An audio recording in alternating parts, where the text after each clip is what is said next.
Gdybym tak zastanawiał się i głośno pytał, czy Malta jest tak potężna jak Francja, to prawdopodobnie uznano by, że mimo młodego wieku już coś tam u mnie w głowie się poprzestawiało. Ale były takie czasy, że Turcy zadawali to pytanie zupełnie serio. I co prawda Malta jakąś wielką potęgą nigdy nie była, ale zawsze była ważna. I podobnie w gospodarce. To nie jest przykład takiego typowego tygrysa ekonomicznego, ale okazało się, że potrafią pokazać pazury. Gospodarka na styku cywilizacji. Republika Malty.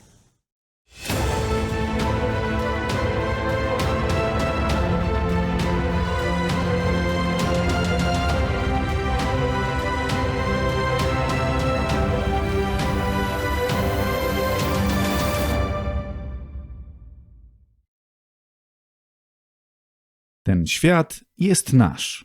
Odcinek 12. Malta. Państwo twierdza.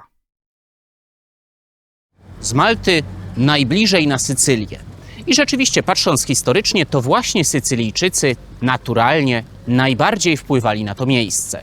Język, kultura, kuchnia, handel, to wszystko w dużej mierze płynęło z kierunku północnego. Z tym, że jeżeli przyjrzymy się politycznym aspektom i temu, kto na te wyspy oddziaływał, to sprawa właściwie od zawsze była znacznie bardziej skomplikowana. Użyłem słowa wyspy, ponieważ Malta to jedna główna wyspa o tej samej nazwie, później kilka razy mniejsza wyspa i jeszcze parę miniaturowych wysepek. To wszystko daje nam w sumie nieco ponad 300 km², czyli tyle samo, ile powiedzmy 2 Liechtensteiny. Tak więc to też jest mikropaństwo, z tym, że najludniejsze spośród wszystkich europejskich mikropaństw. Aktualnie mieszka tu nieco ponad 500 000 osób. A wracając do tego skomplikowania w oddziaływaniu politycznym, to można wyjaśnić je jednym zdaniem. Te wyspy leżą na środku Morza Śródziemnego. Europa, Afryka Północna, Bliski Wschód. Działo się od zawsze. Najstarsze znalezione tu ślady obecności człowieka mają 7000 lat. Z kolei pierwsze budowle, megalityczne świątynie, datuje się nawet na 3600 rok przed Chrystusem. Tym samym są one starsze niż egipskie piramidy. Przez kolejne tysiąclecia Malta przechodziła z rąk do rąk. Wyspami rządzili Fenicjanie, Kartagińczycy i w końcu Rzymianie, którzy utrzymywali tu garnizon głównie po to, aby zwalczać piractwo w regionie. Upadek imperium sprawił, że basen Morza Śródziemnego ponownie stał się areną licznych konfliktów. Malta często zmieniała właściciela na skutek rywalizacji chrześcijan z muzułmanami. Ten, kto kontrolował liczne śródziemnomorskie wyspy, zyskiwał przewagę taktyczną. Od początku IX stulecia, przez około 200 lat, Malta, podobnie jak Sycylia, Korsyka czy Majorka, stanowiła bazę wypadową dla islamskich korsarzy regularnie najeżdżających południe Europy. Sytuacja uległa zmianie pod koniec XI wieku, kiedy Europejczycy zaczęli odzyskiwać inicjatywę. To właśnie wtedy w ręce legendarnych Normanów wpadła Sycylia. Konsekwencją tego podboju było późniejsze włączenie Malty w strefę wpływów Królestwa Sycylii. Ten stan rzeczy utrzymywał się aż do początku XVI wieku. Te kilkaset lat wykształciło wspomniane wcześniej silne więzi sycylijsko-maltańskie. W historii Malty kluczową rolę odegrał zakon Joannitów. Upadek krucjat zmusił tych rycerzy do wycofania się z Ziemi Świętej na wyspę Rodos. Wkrótce jednak zostali stamtąd wyparci przez Turków osmańskich. Z pomocą przyszedł cesarz Karol V Habsburg, który w 1530 roku podarował zakonowi Wyspy Maltańskie oraz znajdujące się na obszarze dzisiejszej Libii miasto Trypolis. Ten afrykański przyczółek upadł zaledwie 21 lat później. Rycerze zostali ponownie pokonani przez Turków osmańskich. Tym samym Wyspy Maltańskie stały się ich ostatnim bastionem. Na kolejny ruch Osmanów nie trzeba było długo czekać. W 1565 roku doszło do jednego z najważniejszych wydarzeń w historii Malty. Sułtan Sulejman Wspaniały zmobilizował 40-tysięczną armię z zamiarem ostatecznego pokonania zakonników i zdominowania tego regionu. Maltańskie siły liczyły raptem 700 rycerzy oraz 8000 osób zmobilizowanych do obrony. Na początku oblężenia, podobnie jak wcześniej na Rodos, sytuacja była dramatyczna. Pomimo licznych strat i braków w zaopatrzeniu, maltańscy żołnierze nie złożyli broni. Ich heroizm okazał się opłacalny. W końcu nadeszły wyczekiwane sycylijskie posiłki, co błyskawicznie odwróciło losy tego starcia. Tureckie morale zaczęło podupadać, a ofensywa tracić na sile. Ostatecznie wielki osmański sułtan poniósł upokarzającą klęskę. Nie zdołał pokonać garstki bohaterskich chrześcijan. Ogromna armia zdecydowała się przerwać oblężenie, mimo że, jak się później okazało, w momencie ich odwrotu na wyspie pozostało już tylko 600 osób zdolnych nosić broń.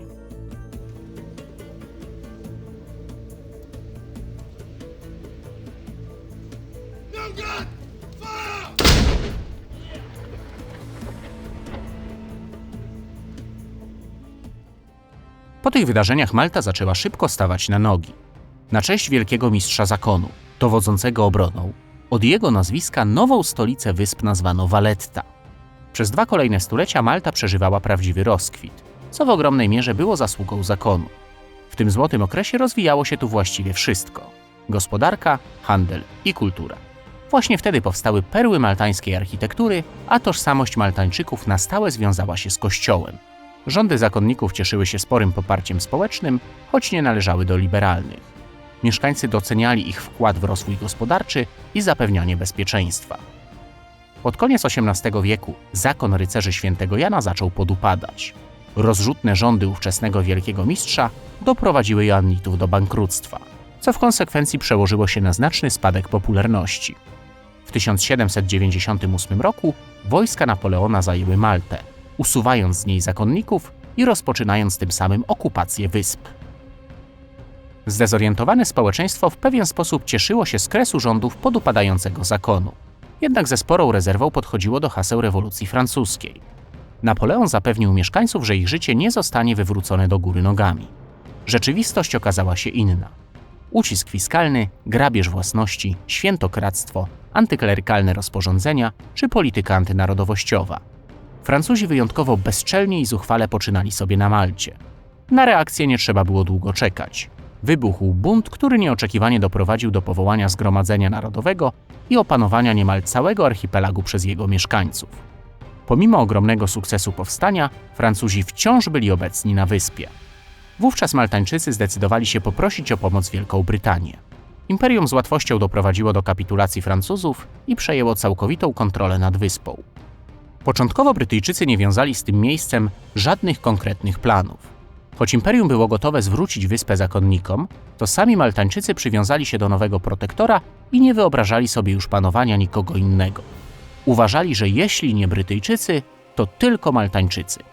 Ostatecznie imperium dostrzegło korzyści płynące z zatrzymania wysp na stałe i w 1814 roku Malta oficjalnie stała się brytyjską kolonią. XIX wiek to okres stabilnego panowania brytyjskiego. Choć londyńska administracja nie była szczytem maltańskich marzeń, to spełniała swoje zadania w sposób zadowalający mieszkańców. Nie trudno zgadnąć, że w okresach dużej koniunktury gospodarczej cieszyła się sporą aprobatą, a w czasach stagnacji i recesji znacznie mniejszą. Było to również stulecie spokojnego i stabilnego kształtowania się maltańskiej tożsamości narodowej.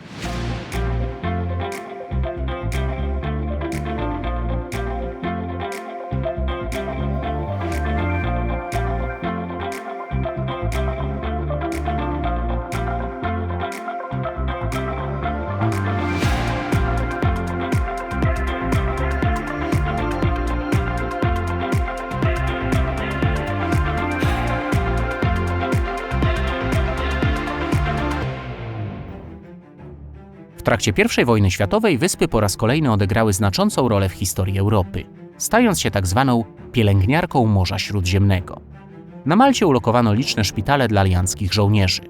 Według szacunków podczas tej wojny trafiło tu ponad 100 000 rannych, ale bezpośrednie działania zbrojne nie dotknęły wtedy wysp. Zupełnie inaczej było w trakcie II wojny światowej. Malta stała się wtedy kluczową aliancką bazą na Morzu Śródziemnym. Początkowo kompletnie nieprzygotowana, przez niemal rok desperacko walczyła o przetrwanie w obliczu wściekłych ataków lotnictwa państw osi. 3. Naprędce zmontowane samoloty podjęły rękawicę rzuconą przez kilkaset maszyn nieprzyjaciela. Ten nieprawdopodobny heroizm tchnął w Maltańczyków nowe siły do obrony. Już kilka tygodni później Brytyjczycy zdali sobie sprawę, że Malta może zostać niezatapialnym lotniskowcem. Jednak pomimo ofiarności wszystkich obrońców oraz posiłków z Londynu, sytuacja cały czas była dramatyczna. Prawdopodobnie Malta padłaby w końcu pod naporem państw osi, jednak te zdecydowały się przerwać ataki i skierować wszystkie siły do inwazji na Związek Radziecki. Ten niespodziewany zwrot wydarzeń pozwolił Maltańczykom złapać oddech i zwycięsko dotrwać do końca wojny. Po II wojnie światowej Brytyjczycy, uznając ogromne zasługi tego narodu, zaczęli znacznie przychylniej patrzeć na kwestię niepodległości Malty. Rok po roku, dekada po dekadzie, w wyniku ciężkiej politycznej pracy u podstaw, Malta, podobnie jak wiele innych brytyjskich kolonii i dominiów, uzyskała upragnioną wolność. Niepodległość ogłoszono oficjalnie w 1964 roku. Gospodarka, czyli skąd na Malcie pieniądze? To może na początek kilka słów o tym, że to nie jest tak, że cokolwiek spadło im tutaj z nieba. Dokładnie odwrotnie. Jeżeli chodzi o jakieś takie naturalne przewagi, to nie mają nic. Nie ma jezior i nie ma rzek. No chyba, że po deszczu, ale w tym klimacie, a nagrywamy przy 35 stopniach, to chwila, moment i wszystko znika. Wodę muszą pozyskiwać ze źródeł i studni głębinowych. W ostatnich latach coraz popularniejsze jest też odsalanie wody morskiej. Nie ma lasów i prawie nic się tutaj nie uprawia. Prawie, bo drobne rolnictwo istnieje, na przykład coraz popularniejsze w ostatnich latach wino, ale to nie są ilości, które jakoś istotnie wpłynęłyby na gospodarkę. Jeszcze surowce naturalne, których też właściwie nie ma. Może trochę soli i wapienia, ale to jak z tym rolnictwem. To nie są ilości, które mogłyby stanowić jakiś istotny bodziec do rozwoju gospodarczego. Słysząc o tych wszystkich trudnościach, można zadać tylko jedno naturalne pytanie. To jak oni w takim razie zarabiają te pieniądze? Zacznijmy od fundamentu, czyli od systemu gospodarczego. Na papierze podatki wcale nie wyglądają jakoś wyjątkowo kusząco. Zarówno osobiste, jak i te od firm. Ale liczne metody optymalizacji pozwalają wielokrotnie obniżyć opodatkowanie. Dotyczy to przede wszystkim podatków płaconych przez spółki. Tak więc maltański biznes ma niskie podatki i jeszcze do tego spływa tutaj kapitał z innych państw. A Malta po prostu na tym korzysta. I tutaj jak bumerang powraca pytanie, czy to uczciwe w stosunku do gospodarek, gdzie podatki są wyższe. Jedni pewnie powiedzą, że tak, inni, że nie, a ja dodam tylko, że to już nie pierwsze państwo na moim podróżniczym szlaku, gdzie bardzo lubi się kapitał z zewnątrz i jeszcze nigdzie nie widziałem, żeby komuś przeszkadzało, że obcokrajowcy przywożą tutaj pieniądze. Tak więc Malta również jest państwem postrzeganym jako raj podatkowy. Nie przeszkadza to Maltańczykom, ale rządom innych państw już tak. I podobnie jak w przypadku pozostałych europejskich rajów podatkowych, ostatnie lata to ograniczanie tego typu działalności. Jak nie trudno zgadnąć, raczej nie z własnej woli. Największe europejskie kraje, na czele z całą Unią, skutecznie wywierają wpływ na mikropaństwa, a sama Malta szczególnie przykuwa wzrok z uwagi na liczne sygnały o praniu brudnych pieniędzy i związkach ze światem przestępczym. Z drugiej strony warto podkreślić, że to państwo jest bardzo przyjazne dla branż takich jak finanse, kryptowaluty czy hazard. I tu często już bez żadnego drugiego dna Maltańczycy przyciągają firmy z całego świata, na czym rzecz jasna korzystają. Dla tej gospodarki od zawsze ważny był handel, szczególnie od momentu otwarcia kanału Sueskiego w 1869 roku. Przy czym już kilka dekad później statki transportowe były zdolne pokonywać coraz dłuższe trasy, co doprowadziło do spadku ruchu towarowego na Malcie. W pierwszej połowie XX wieku dla lokalnego rynku bardzo istotna stała się brytyjska baza wojskowa. Jednak i w tym przypadku po kilku dekadach straciła na znaczeniu, a brytyjskie wojsko wycofało się stąd ostatecznie pod koniec lat 70. Rząd niepodległej Malty w latach 60., 70. i 80. prowadził raczej interwencjonistyczną politykę gospodarczą. Zwrot w stronę rynku i prywatyzacji nastąpił w latach 90.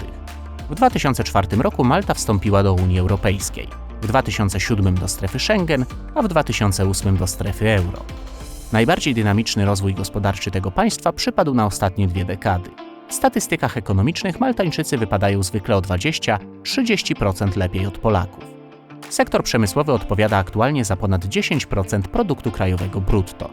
Mowa m.in. o przemyśle stoczniowym, zakładach chemicznych i farmaceutycznych czy produkcji sprzętu elektronicznego. Dla Malty bardzo ważna jest turystyka. Mowa o nawet 3 milionach odwiedzających w ciągu roku. Przy czym o ile inne europejskie mikropaństwa turyści odwiedzają najczęściej na 1 dzień, o tyle wyspy maltańskie z reguły na około tydzień. To chyba taki optymalny czas trwania wycieczki na Maltę, by z jednej strony wszystko zobaczyć, a z drugiej najzwyczajniej odpocząć w bardzo ciepłym miejscu. Omawiając Maltę, nie można nie wspomnieć o tematyce religii i wiary. I tak jak w Estonii opowiadałem kiedyś, że Estończycy są jednym z najbardziej zlaicyzowanych społeczeństw na świecie, tak tutaj całkowicie odwrotnie. Maltańczycy są jednym z najbardziej religijnych, najbardziej wierzących narodów świata. Mowa oczywiście o religii katolickiej. Co prawda w ostatniej dekadzie ten solidny katolicki fundament trochę drga, ale nie zmienia to faktu, że wciąż są na czele tej stawki, wyprzedzają również Polskę. I tutaj taka dygresja. Nieważne, czy społeczeństwo jest wierzące, czy niewierzące, dla gospodarki tak naprawdę współcześnie nie ma to większego znaczenia. O ile w przeszłości kultura czy religia wywierały istotny wpływ na życie gospodarcze społeczeństw, o tyle dzisiaj te czynniki zdają się wyraźnie słabnąć. Od kilku dekad, w dobie globalizacji, państwa konkurują ze sobą przede wszystkim systemami prawnymi i podatkowymi, innowacyjnymi rozwiązaniami czy atrakcyjnym rynkiem pracy. Jednym tchem można wymienić bardzo różne od siebie społeczeństwa, które w ostatnich dziesięcioleciach osiągnęły sukces gospodarczy. Malta, Estonia, Chile, Botswana, Tajwan, Nowa Zelandia czy Singapur. Zupełnie różne kraje, różne społeczeństwa, a przecież w każdym przypadku widać konsekwentny rozwój ekonomiczny. Można powiedzieć, że Malta jest jednym wielkim kościołem.